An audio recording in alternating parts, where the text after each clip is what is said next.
Hello everyone and welcome back to Let's Play Wario Land 2. In the last part, we started off our runs through the hidden 25 stages, effectively making the second half of the game properly start. And now it's time for alternate Chapter 2, Story 4, Enter the Grand Hall. This is one of those interesting stages to me in that it's a relatively long one, but also it's mostly because it's comprised of a lot of much smaller rooms than, say, the very wide open ones that you're stuck in one room for a majority of it, going back and forth into sub-rooms that lead you to other sections of it. Hi, that one part of Chapter 4. One room I want to specifically highlight on this stage, though, is the next one we're entering, which is going to be a pretty symmetrical room. We enter on the door on the left and we can leave on the door on the right. And we get to the other door just by rolling, but there's more coins at the top of the room we access by rolling further. With that said, it does require a little bit of a quirk of the roll to be explained. You can't roll up hills or anything. You can only roll down hills. So getting across to here is a really surprisingly precise jump towards the one side or the other that I just ended up jump cutting to because I was there for like 20, 30 seconds or so. I was like, yeah, no, I don't need to showcase all that. Well, I've already said I really do like rolling in this game, especially if a level's entirely built around it, in the rare case it is. Jumping up platforms like that is probably the most iffy feeling thing about it because your movement forward is at such a fast rate that if it's a relatively small area like that one, you gotta be absurdly precise with it compared to most of the other control we've done in the game up to this point. While they won't always introduce new mechanics in the hidden 25 stages, I'm at least glad they use already seen mechanics in slightly different enough ways that it still feels like each level has its own form of identity, like I brought up earlier in the LP. Very few levels feel truthfully too samey. Even at the end of the day, what you're doing is the same in every level. If it's not that room that gives you some trouble on your first playthrough, it's probably going to be the next room we access, as it's going to have more of those snowman enemies, where if you just want to reach the exit, you don't need to bother with them too much. If you're trying to get as much money as you can in the stage, you gotta deal with them in some pretty weirdly precise ways as well that I'm not the biggest fan of. In fact, usually when I play this level, I avoid doing it, but I fell into that trapping of I wanted to showcase more of the level, so here we go! So actually getting through this room for story is as easy as charging through those blocks and going through the door on the right, but what I want to do is break a breakable wall on the bottom right of this room. There's another door over that way, of course, as well as some coins, but there's a snowman in the way that will freeze us and just send us backwards if we get too close to it. So what you need to do is take any of the other snowmen in this room, and since I just killed that one there, I've made this a lot harder for myself, and we want to have it freeze us and have us slide towards the other door. Because you can't get frozen while you're already frozen, so you can use the momentum of the already existing ice status to just carry you through that. I jump cut there, by the way, because I was getting frozen over and over again by this specific snowman for like 15 seconds, 20 seconds. I was like, yeah, no.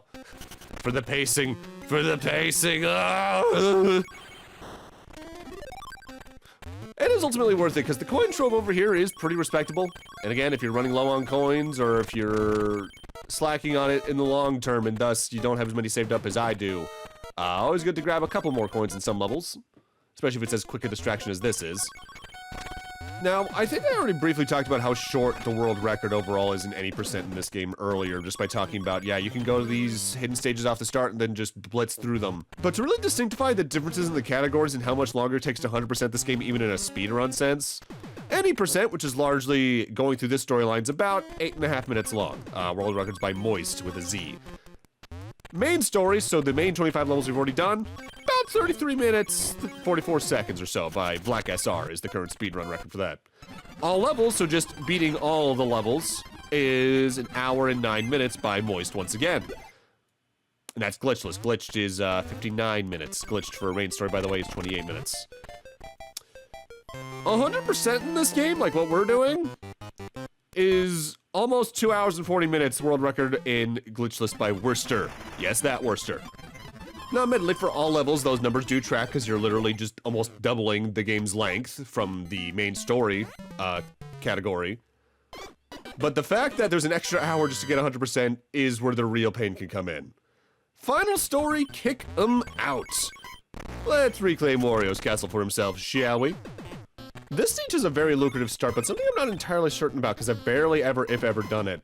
I don't think you can enter a stage you've already beaten, get coins, and then just do a quick exit a la Super Mario World's start then select to leave. I'll do some research on that because if that exists, I've literally never found it. But what it could also be is, I think the game does autosave pretty frequently, like with the first game.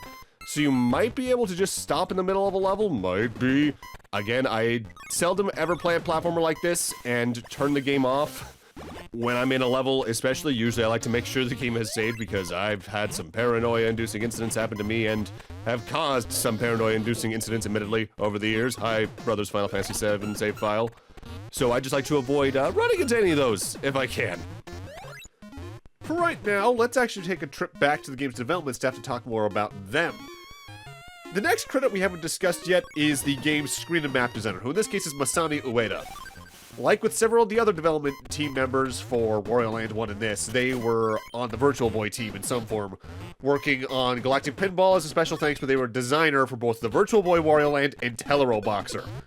After this, they immediately worked on Wario Land 3 and 4 as a designer. They were on Metroid Fusion as a course designer. Zero Mission course designer, so probably level design. But after that, they worked on WarioWare Touch as game designing. They were on the graphics team for Brain Age 1 and Brain Age 2. They were on the design team. Jam with the band on the DS, they were design director, and their most recent credit was WarioWare Gold on the 3DS as special thanks.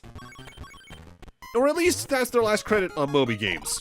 They actually do have another credit to their name after that, which is namely they're listed under artwork for the Mario Kart 8 Deluxe Booster Course Pass, so the DLC courses they released to kind of tithe the fan base over before we eventually get a Mario Kart 9 in some form. I have noticed that over the time I've been doing the credits look-ats for various games that do LPs of, like, seeing what else people have worked on. There are some times where there's other things they worked on that just not listed on there for one reason or another. I'm assuming it's just not a completely filled out encyclopedia in that regard, and to be fair, what encyclopedia is in that regard. Hence why you should always check multiple sources for things like that. The next person in the credits is the coordinator, who in this case is Satoshi Matsumura, who is another returning cast member of sorts from the first Wario Land. They started their career, at least in terms of Moby Games credits, on the first Famicom Detective Club as a progression person. They were on Metal Combat Falcon's Revenge as a special thanks thing, but their next actual development piece that wasn't just special thanks was the first Wario Land as a test player. Afterwards, they were a programmer for the Virtual Boy Wario Land, they were a menu programmer for Tetris Attack. After this game, they were in the special thanks for Metroid Fusion, but after that, they did just some microgame programming for one of the early WarioWare games. And afterwards, their next credits are in re-releases of the first Famicom Detective Club game. Which reminds me, I really need to pick up and play the first few Famicom Detective Club games from that remake they did a few years back. Because I've always been kind of interested ever since I learned about what those games actually are, and I did actually pick up the newest one, MEO, from Nintendo directly, just to have a physical copy of it. But I haven't played it yet because, for one thing, there's so many games, just so many games this year. But for another thing, I'm not sure if I want to play the other games first or not yet, because to my knowledge, they loosely reference the early ones, but I'd rather know what happens to them for that case. But if they're disconnected mysteries on the whole, it's like, it wouldn't matter too much. I guess in a way it could be like, yeah, you could probably play The Great Ace Attorney without having played any of the other ones, just because it's so disconnected. There's references, but largely it's not going to be references that actually influence the plot in any regard. Notably in this room, if you're just trying to blast through and get to the actual boss fight, you can just continue to the right and go upwards. But you may notice there was a door over here in this particular pitfall. We want to go over to there in order to get the treasure for this particular stage. That's the treasure minigame room. For right now, though, let's actually talk about our last staff member, for this part at least, with the sound designer slash music composer. The music and sound effects in this game were done by Kozue Ishikawa. Chronologically, her first role was in Mario and Wario in the special thanks section. That was a Japan-only Super Nintendo mouse-using spin-off that was puzzle-focused, I believe. And I believe it's also the source for the one blue and red alternate color scheme for Mario in Smash 64. Her first role that's not special thanks is in Link's Awakening as part of the sound team there, one of the three main composers, namely. She was also on the sound team for Earthbound, Wario Land 2 here, and Link's Awakening DX, of course. The second Famicom Detective Club game, they were in special thanks. Mario Tennis for the 64, they were a composer. They were the sound design team for Wario Land 3. The Super Nintendo Classic, they were technically a composer, and they were also one of the composers for Star Fox 2. Though seemingly as is a bit of a trend with people who worked on this and the previous Wario Land, she more than likely left the company and thus the industry around the turn of the millennium and hasn't done anything in the gaming sphere since, outside of being credited for games that released later that she technically already worked on, like Star Fox 2, like the stuff in the SNES Classic Edition, blah blah blah. Honestly, I do find it kind of interesting just how common that does seem to be overall, though. I've seen several developers in the credits on mobile games that I've done over the years just leave the industry around the turn of the millennium for one reason or another. And, like, that's probably a pretty good marker for that to begin with, because there's probably, sort of like a social thing. It's like, yeah, no, I made it to the turn of the millennium. I'm done in this industry. Let's try something new, kind of like a fresh start kind of deal. But also maybe people use it as a good opportunity to retire if they were in a company long enough or if they were old enough. I'm probably not seeing that type of thing again in my lifetime, more than likely, honestly, considering. Which, that's just how time goes. With that said, though, to the next door we're going through is the boss fight. This is probably my second favorite boss fight in the game on the whole, next to Dunk from the main Chapter 4, because I just think it's a fun pattern to deal with. The boss fight here is not only Syrup once again, but this time she's brought some assistance, her Metal Spear Pirate. Its pattern is to charge you outright, which is pretty easy to dodge for one thing, but as you dodge it more and more, it slows down as it loses energy. Eventually, it'll run out of energy, in my experience, usually on the right third of the screen, at which point Syrup will go on top of it to recharge it. While it's recharging, it's vulnerable to damage. Do that several times, you're good. Like with most boss fights, though, if this thing touches you at all during its actual attack, you do get scooped and thrown out of the room, which, oh well. This is one of the least dangerous boss fights in the game, so doing that here wouldn't be the worst thing in the world, ultimately. Upon hitting enough times, it turns red. It will now start its attack pattern with a ground pound that if you're on the ground floor will stun you long enough that you will probably get scooped by it. Once you hit it enough times while it's red, though, you grab it like any of the other enemies in the game, and you just need to throw it at Syrup then to end the boss fight. With that said, something I should note, we're going to get another ending from this because several of the different pathways we're going to be seeing here in the Hidden 25 stages have their own ending that is different from the main ending. I'm not going to be talking over the credits at all there because I'm going to save my thoughts on the game for the final credit sequence we're going to see across this LP.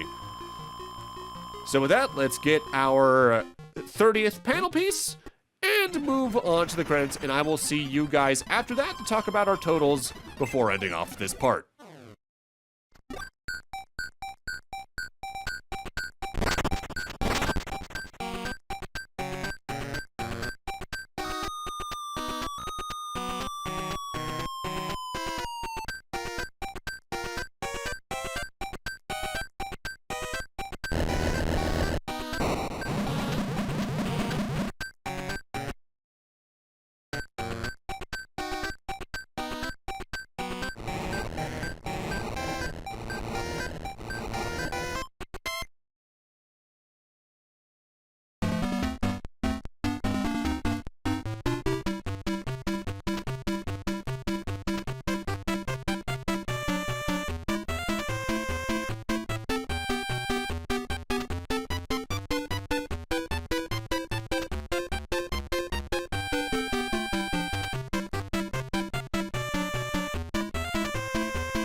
So of course, mathematically, we did half of the game at 25 stages. So 30 stages in total, getting 100%, we're going to be at 60% in every single completion category the game has to offer. This is probably one of the easier pathways to do in the game. It's also very easy to find on accident. And I honestly do like this chain of levels a lot on the whole. But with that, I'm going to need to end this off here. Thank you guys for watching, and in part 10, we're going to go after our next set of hidden 5 stages and seeing what we do over there. See you guys then.